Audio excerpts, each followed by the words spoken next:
যুদ্ধ কবলিত দেশেও রচিত হল ইতিহাস।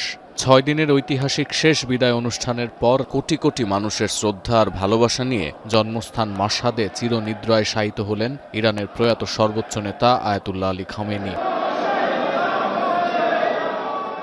সর্বোচ্চ নেতাকে দাফনের আগে জনসমুদ্রে পরিণত হয় স্বর্ণ গম্বুজ বিশিষ্ট পবিত্র ইমাম রেজার মাজার প্রাঙ্গণ।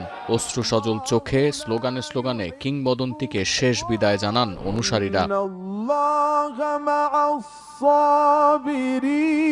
এদিন ইরাকের কারবালা শহর থেকে বিমানে করে ইরানে ফেরত আনা হয় খামেনির মরদেহ। এরপর দীর্ঘ বিলম্বের পর সবজানে করে জন্মস্থান মাশহাদ শহরে আনা হয় আয়াতুল্লাহ খামেনির কফিন। মাশহাদে ইমাম রেজার মাজার পর্যন্ত ঐতিহাসিক শোকযাত্রায় অংশ নেন অগণিত মানুষ।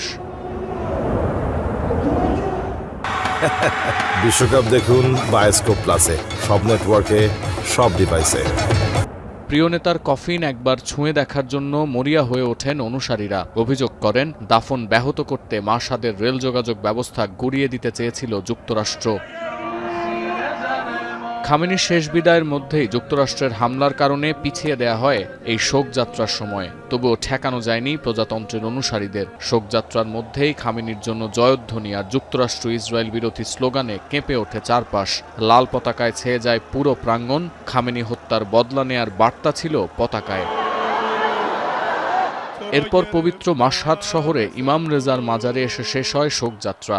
মাজারের মধ্যে নেওয়া হয় সর্বোচ্চ নেতার কফিন। এ সময় অনুসারীদের অবস্থান নিতে হয়েছে মাজারের বাইরে। দাফনের সময় পরিবার আর শীর্ষ কয়েকজন নেতা ছাড়া কাউকেই প্রবেশের অনুমতি দেওয়া হয়নি। নিরাপত্তাজনিত কারণে উপস্থিত হতে পারেননি বর্তমান সর্বোচ্চ নেতা ও খামেনি পুত্র মোস্তফা খামেনি। জানিয়ে বেশ বিতর্ক তৈরি হয়েছে নানা মহলে। আর খামেনির শাসন ব্যবস্থায় ক্ষুব্ধ অনেক সংস্কারপন্থী এই আয়োজনে অংশ নেয়া থেকে বিরত থেকেছেন। এরপর পবিত্র মাজারে অনুষ্ঠিত হয় সর্বোচ্চ নেতার সবশেষ জানাজা। দোয়া করতে গিয়েও কান্নায় ভেঙে পড়েন অনুসারীরা। জানাজার নেতৃত্ব দেন খামেনির বড় ছেলে মোস্তফা।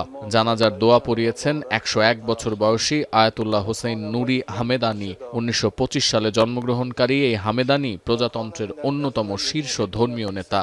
শুধু ইরান ও ইরাক নয়, লেবাননেও হাজার হাজার মানুষ শ্রদ্ধাভরে স্মরণ করেছেন আয়াতুল্লাহ আলী খামেনিকে। সশরীরে উপস্থিত হতে না পারলেও মুসলিম বিশ্বের কান্ডারির জন্য তাদের ভালোবাসার কোনো কমতি ছিল না। খামেনির বিদায় উপলক্ষে লেবাননের রাষ্ট্রীয় টেলিভিশনে বক্তব্য দিয়েছেন হিজবুল্লাহ প্রধান।